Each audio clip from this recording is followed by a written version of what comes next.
شک ہی نہیں آخرت کے آنے میں، قیامت میں کوئی شک نہیں ان کو پتہ ہے کہ ان کا حساب ہونا ہے ایک دن. وبالآخرۃ ہم یوقنون، اولئک یہی لوگ، علی ھدی ہدایت پر ہیں. کون سی ہدایت یہاں؟ صرف علم؟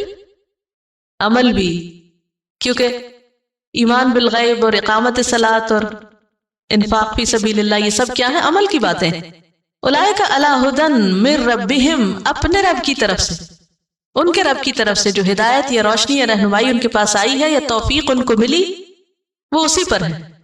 وَأُولَئِكَ، اور یہی لوگ، ہم وہ، المفلحون، وہ فلاح پانے والے ہیں.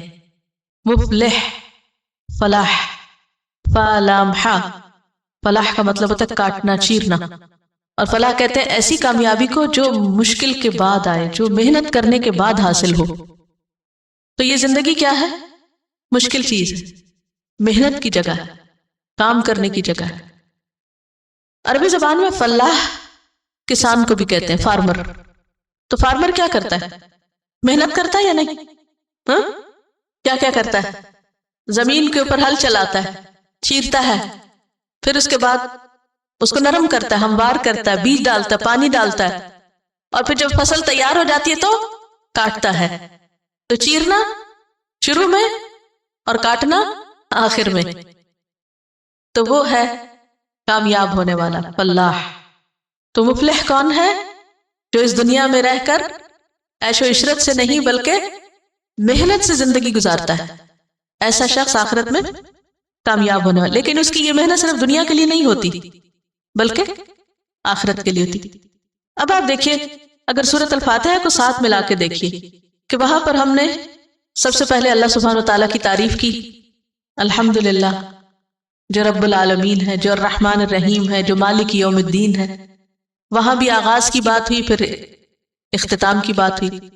پھر وہاں ہم نے کہا ایاک نعبد و ایاک نستعین، کہ تو اتنا بڑا ہے، ہم تیرے ہی آگے جھکتے ہیں، تیری عبادت کرنا چاہتے ہیں. عبادت کے لیے ہمیں اب راستہ چاہیے، اہدنا الصراط المستقیم. اور راستہ کس کا چاہیے؟ جن کے پاس علم بھی ہے، عمل بھی ہے. صراط الذین انعمت علیہم. اور کن کا راستہ نہیں چاہیے؟ جن کے پاس علم ہے، عمل کوئی نہیں. غیر المغضوب علیہم ولا الضالین. نہ ضالین کا چاہیے جن کے پاس نہ علم ہے اور نہ عمل ہے. تو چونکہ ہم نے وہاں پر دعا مانگی تھی اہدنا الصراط المستقیم، تو اللہ سبحانہ وتعالیٰ نے ہمیں کہا کہ اگر چاہیے واقعی سچے ہو تو آپ پھر اس کتاب کو پڑھو. ہم میں سے بہت سے لوگ دن میں معلوم نہیں کتنی دفعہ کہتے ہیں اللہ سیدھا راستہ دکھا دے، لیکن کوشش نہیں کرتے. صرف دعا نہیں، دعا کے ساتھ کوشش شرط ہے. کیونکہ اگر کوئی شخص صرف دعا مانگتا رہتا ہے اور محنت نہیں کرتا تو بات نہیں بنتی. مثلا اگر کوئی شخص کہتا ہے کہ یا اللہ مجھے اولاد دے دے، تو اسے کیا کرنا پڑے گا؟ شادی کرنی پڑے گی. اگر کوئی کہے یا اللہ مجھے رزق دے، تو اسے کیا کرنا پڑے گا؟ کوئی جاب کرنی پڑے گی، کوئی کام کرنا ہوگا. تو کوئی بھی چیز آپ کو یا اللہ مجھے فلاں ڈگری چاہیے، تو کیا کرنا ہوگا؟ وہ داخلہ لینا پڑے گا، پڑھنا ہوگا. ہمیں ہدایت چاہیے تو کیا کرنا ہوگا؟ قرآن پڑھنا ہوگا، کھولنا ہوگا، غور و فکر کرنا ہوگا.